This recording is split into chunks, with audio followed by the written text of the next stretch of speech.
Hi friends, सभी का स्वागत है आपके अपने प्यारे यूट्यूब चैनल एजुकेशनल सॉल्यूशन में। आज हम लोग बाल विकास एवं शिक्षा शास्त्र में बहुत ही महत्वपूर्ण चैप्टर को देखेंगे। बाल विकास एवं शिक्षा शास्त्र के सभी बिंदुओं को हम लोग आज देखेंगे और बारी बारी से आपको जो वीडियो दिया जाएगा कंटिन्यू, उसमें आप लोगों को लगातार एक सिलसिलेवार तरीके से आपको बाल विकास का भी इसी तरह का वीडियो दिया जाएगा। तो आप चाहें तो एकदम शुरुआत से इस वीडियो के माध्यम से आप प्रतिदिन नोट्स तैयार कर सकते हैं। बहुत अच्छे ढंग से आपकी तैयारी हो जाएगी। आगामी जेटेट सीटेट की परीक्षाओं के लिए, शिक्षक नियुक्ति की परीक्षाओं के लिए बहुत ही इम्पॉर्टेंट साबित होने वाले हैं। तो आप नोट्स भी बना सकते हैं। तो ये आज का मेरा पहला वीडियो है। पूर्व में भी आपको वीडियो दिया गया है, लेकिन मैंने सोचा कि फिर से एक बार आपको रिवाइज करवा दूं। आइए हम लोग देखें। इसमें पहला चैप्टर है विकास एवं अधिगम में परस्पर संबद्धता। तो विकास और अधिगम जो है उसमें परस्पर संबद्धता कैसे होती है, इस चैप्टर पर हम लोग डिस्कशन करेंगे। तो जैसा कि आप जानते हैं कि विकास एक गतिमान प्रक्रिया है। विकास निरंतर चलने वाली प्रक्रिया है। इसकी प्रकृति कैसी होती है? तो प्रवाहमान जल के समान होती है। जैसे कोई जल प्रवाहित होता रहता है, प्रवाहमान होता है, उसी प्रकार विकास भी लगातार चलने वाली एक प्रक्रिया है। इसमें बालक का चहुमुखी विकास विभिन्न कारकों के सहयोग से संपन्न होता है। बालकों का जो विकास होता है उस विकास में बहुत सारे कारक सहयोगी होते हैं। विकास की इस प्रक्रिया में रुचि, आदत, दृष्टिकोण, जीवन मूल्य, स्वभाव, व्यक्तित्व, व्यवहार आदि सकारात्मक प्रभाव डालते हैं। तो यहाँ तक आप लोगों ने समझा कि विकास की प्रक्रिया में क्या क्या चीज़ प्रभाव डालते हैं। तो रुचि, आदत, दृष्टिकोण, जीवन मूल्य, स्वभाव, व्यक्तित्व, व्यवहार बहुत ही सकारात्मक प्रभाव डालते हैं। अब देखिए बाल विकास के संकल्पनात्मक मुद्दे। सबसे पहले इसमें हम लोग देखेंगे कि बाल विकास के संकल्पनात्मक मुद्दे कौन कौन से हैं। सबसे पहला आपका है जन्म से पूर्व एवं जन्म के बाद से। बढ़िया से समझिएगा, बिल्कुल आपको समझ में आ जाएगा। जन्म से पूर्व एवं जन्म के बाद से परिपक्व होने तक बालक में होने वाले परिवर्तन की प्रकृति क्या है, यह आपका संकलनात्मक मुद्दे में है। कि जन्म से पहले और जन्म होने के बाद से लेकर बच्चों के परिपक्व होने तक बालक में कौन कौन से परिवर्तन जो होते हैं उसकी प्रकृति क्या होती है। दूसरा है बालक में होने वाले परिवर्तनों का उसकी आयु के साथ किस प्रकार का संबंध होता है। तीसरा पॉइंट है आयु के साथ होने वाले परिवर्तनों की प्रकृति क्या होती है।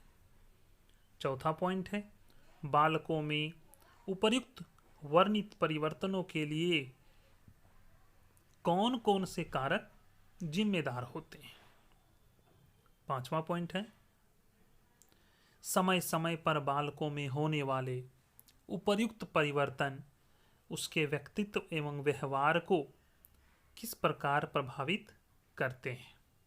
छठा पॉइंट है बालक की आदत, रुचि, दृष्टिकोण, जीवन मूल्य, स्वभाव तथा उच्च व्यक्तित्व एवं व्यवहार आदि में जन्म के समय से ही सदैव परिवर्तन आते रहते हैं।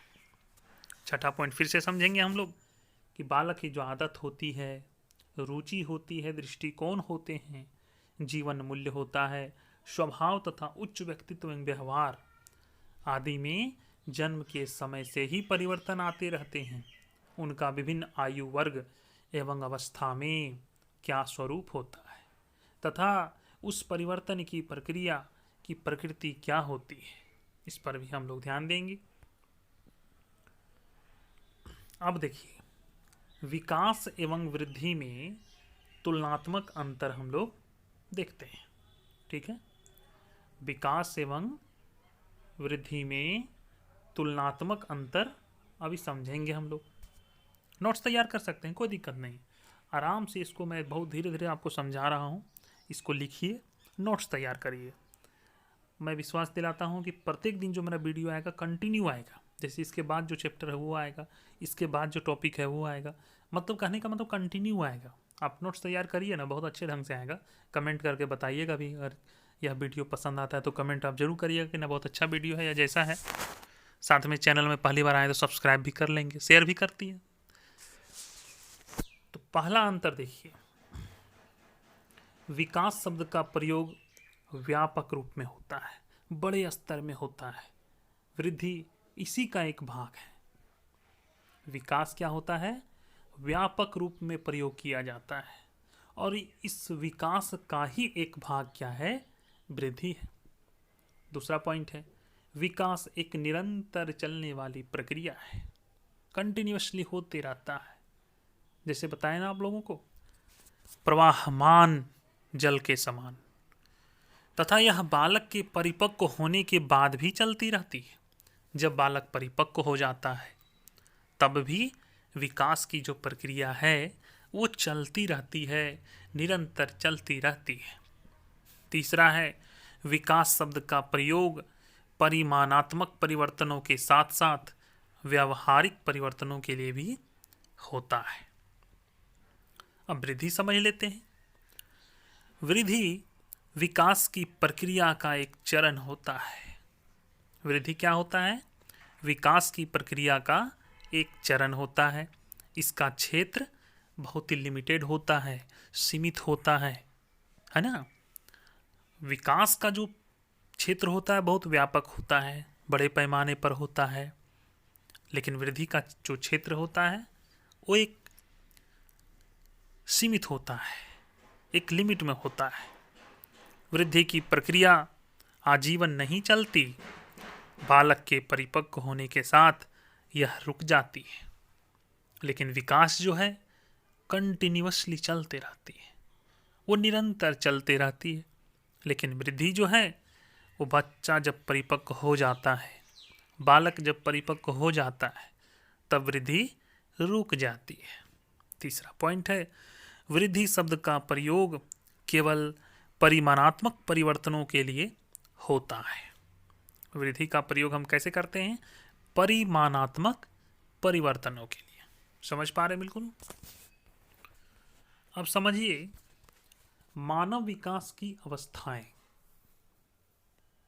मानव विकास की अवस्थाएं, मानव विकास की अवस्थाओं का वर्गीकरण प्रमुखतः परंपरागत एवं आधुनिक विचारधारा के आधार पर किया जाता है। मानव विकास का जो अवस्था है उसका हम जो माने क्या बोलते हैं, उसको वर्गीकरण जो करते हैं वो परंपरागत रूप से भी करते हैं और आधुनिक विचारधारा के रूप में भी करते हैं।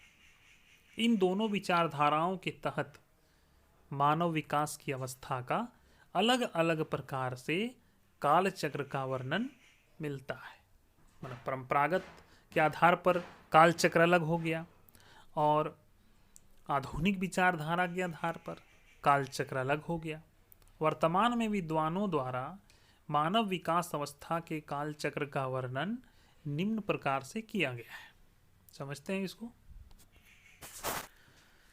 अवस्था काल चक्र, शैशवावस्था, बाल्यावस्था, किशोरावस्था, वयस्कावस्था। अब एज उसका देख लीजिए काल चक्र क्या है। शैशवावस्था हो गया जन्म से 6 साल, बाल्यावस्था हो गया 6 से 12 साल, किशोरावस्था हो गया 12 से 18 साल और वयस्कावस्था हो गया 18 साल से 18 वर्ष से मृत्यु पर्यंत तक। ठीक है, इसको काल चक्र को आप समझ गए। अब समझिए कि कर गया। शैशवावस्था की विशेषताएं। जन्म से 6 वर्ष की अवस्था को शैशवावस्था कहते हैं। बिल्कुल नोट्स तैयार करिए, इसको लिखिए। देखिए मैं समझाता हूँ, थोड़ा आपको लगेगा कि समय ज़्यादा हम ले रहे हैं, मगर आपको बताते बताते हम समझा देना चाहते हैं ताकि दूसरा बार आपको पढ़ने का ज़रूरत नहीं पड़े। जन्म से लेके 6 साल तक की अवस्था को हम क्या कहते हैं? शैशवावस्था कहते हैं। यह मानव विकास की दूसरी अवस्था है। पहली अवस्था क्या है? गर्भकाल है, जिसमें शरीर पूर्णतः बनता है और शैशवावस्था में उसका विकास होता है। शैशवावस्था की विशेषताएं क्या क्या है? शैशवावस्था के प्रथम 3 वर्षों में शिशु का शारीरिक विकास काफ़ी तीव्रता से होता है। शुरुआत का जो 3 साल होता है उसमें क्या होता है? शारीरिक विकास जो होता है काफ़ी स्पीडली होता है। उसके भार और लंबाई में वृद्धि होती है। 3 वर्षों के बाद विकास की गति धीमी हो जाती है। उसकी इंद्रियों, आंतरिक अंगों, मांसपेशियों आदि का क्रमिक विकास होता है। अगला है शिशु की मानसिक क्रियाओं। मानसिक क्रियाओं जैसे ध्यान, स्मृति, कल्पना, संवेदना और प्रत्यक्षीकरण आदि के विकास में पर्याप्त तीव्रता होती है। 3 वर्ष की आयु तक शिशु की लगभग सभी मानसिक शक्तियां कार्य करने लगती है। अगला है शिशु में जिज्ञासा की प्रवृत्ति पर्याप्त मात्रा में होती है। वह अपने खिलौने का विभिन्न प्रकार से प्रयोग करता है। वह उसे फर्श पर फेंकता है, उसके भागों को अलग अलग करता है। देखे होंगे बच्चों को कोई खिलौना दे दीजिए, पूरा खोल खाल के रख देगा कि देखते हैं कैसे बना है। पूरा पूरा खिलौना को खोल खाल के पूरा एकदम रख देगा। उसके मन में जिज्ञासा होती है कि खिलौना कैसे बना है, खिलौने को जानना चाहता है। ऐसा करके खिलौने के हर भाग को जानना चाहता है। वह खिलौने के बारे में जानना यह चाहता है कि कैसे कैसे इसको देखें बनाया है। देखे होंगे आप अपने घर में बच्चों को, कितना भी अच्छा खिलौना दे दीजिए, 1 से 2 दिन खेलेगा और खोल खाल के उसको बराबर कर देता है। इसके अतिरिक्त वह विभिन्न बातों और वस्तुओं के बारे में बहुत प्रश्न करता है। क्यों, कैसे, कैसे हुआ, ये क्यों ऐसा हुआ, है ना। शिशु के सीखने की प्रक्रिया में बहुत तीव्रता होती है और वह अनेक आवश्यक बातों को सीख लेता है। गेसल के अनुसार बालक प्रथम 6 वर्षों में बाद के 12 वर्षों से दोगुना सीखता है। शुरुआती जो 6 साल होता है ना, वो बाद के 12 साल में जितना सीखता है उससे दुगना 6 साल में सीखता है। शिशु में अच्छी और बुरी, उचित और अनुचित बातों का ज्ञान नहीं होता है। उसको ये पता नहीं है कि अच्छा है ये बुरा है, बस उसको ये अच्छा लग रहा है तो करता है। वह उन्हीं कार्यों को करना चाहता है जिसमें उसको आनंद आता है। जो चीज़ अच्छा लग रहा है बच्चा का मन उसी में लग रहा है, भले वह अवांछनीय हो। वह इस प्रकार नैतिकता का पूर्ण अभाव होता है। उसे नैतिकता कोई चीज़ मालूम नहीं होती है, बस उसको अच्छा लगता है, वो अपने काम में मस्त रहता है। शिशु में अनुकरण द्वारा सीखने की प्रवृत्ति होती है। देखिएगा आप लोग, इस एज के बच्चे जो होते हैं ना, दूसरों की नकल करना चाहते हैं, अनुकरण करने लगते हैं कि वो ऐसे कर रहा है तो हम भी करेंगे, वो ऐसे कर रहा है तो हमको करना चाहिए, वो ऐसे कर रहा है तो हम करके देखते हैं क्या होता है। मतलब अनुकरण करने का प्रक्रिया शुरू हो जाता है। वह अपने माता पिता और भाई बहन आदि के कार्यों और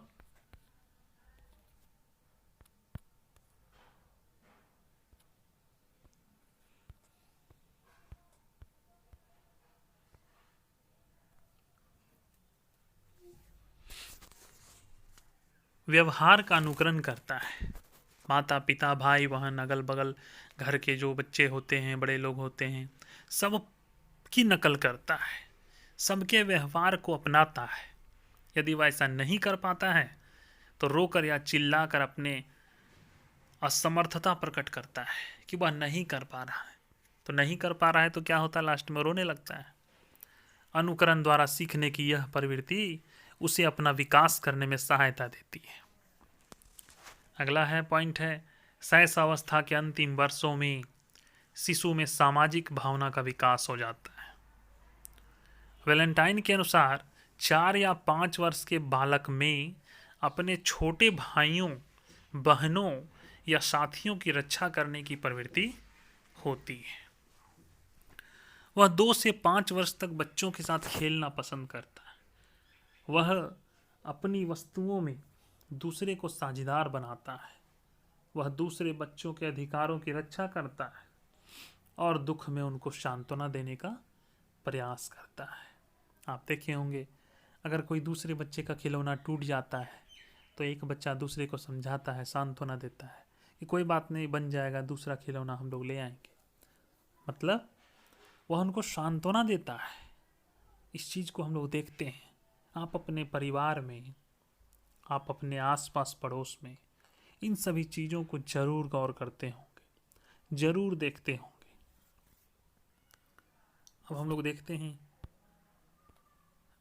शैशवावस्था में शिक्षा का स्वरूप कैसा होता है। शैशवावस्था में शिक्षा का आयोजन निम्नांकित तरह से किया जाना चाहिए। किस प्रकार का शिक्षा उसको मिले, शिक्षा का स्वरूप कैसा हो। शिशु अपने विकास के लिए शांत, स्वस्थ और सुरक्षित वातावरण चाहता है। अतः घर और विद्यालय में उसे उचित प्रकार का वातावरण प्रदान किया जाना चाहिए। उसे घर के साथ साथ, विद्यालय के साथ साथ पास पड़ोस, घर, परिवार, सब जगह बच्चों को एक अच्छा, स्वस्थ, शांत और सुरक्षित वातावरण जरूर मिले। इस बात का हमें ध्यान रखना चाहिए। शैशवावस्था के अंतिम भाग में शिशु दूसरे बालकों के साथ मिलना जुलना, खेलना पसंद करता है। अतः उन्हें इन बातों का अवसर दिया जाना चाहिए ताकि उनमें सामाजिक भावना का विकास हो। सामाजिक भावना का विकास तभी हो सकता है जब हम बच्चों को दूसरे बालकों के साथ मिलना जुलना, खेलना देंगे। शिशु में आत्म प्रदर्शन की भावना होती है। अतः उन्हें ऐसे कार्य करने का जरूर मौका देना चाहिए जिनके द्वारा वह अपनी इस भावना को व्यक्त कर सके। शिशु अपनी आवश्यकताओं की पूर्ति के लिए दूसरों पर निर्भर रहता है, दूसरों पर डिपेंडेंट रहता है। उसके माता पिता और शिक्षक को उसकी इस असहाय स्थिति से लाभ नहीं उठाना चाहिए। उन्हें डांटना पीटना नहीं है, उन्हें क्रोध नहीं दिखाना है, उन्हें भय नहीं दिखाना है, बल्कि उनके प्रति सदैव प्रेम, शिष्टता और सहानुभूति का व्यवहार करना चाहिए। क्योंकि बच्चा इस पीरियड में, इस समय, इस काल चक्र में दूसरे पर डिपेंड रहता है। तो हमें इस चीज़ का ध्यान रखना है कि ऐसे समय में सदैव बच्चों से प्रेम, शिष्टता और सहानुभूति का व्यवहार रखें। शिशु के व्यवहार का आधार उसकी मूल प्रवृत्तियां होती है। अतः उनका दमन न करके सभी संभव विधियों से बच्चों को प्रोत्साहन दिया जाना चाहिए। इसका कारण यह है कि दमन करने से शिशु का जो विकास है ना, वो अवरुद्ध हो जाएगा, रुक जाएगा। इसलिए हमें प्रयास करना चाहिए कि यथासंभव हम बच्चों को प्रोत्साहन अवश्य दें, बच्चों के विकास का दमन न करें, बच्चों के विकास को अवरुद्ध न करें। इस बात का ध्यान हम लोगों को रखना होगा।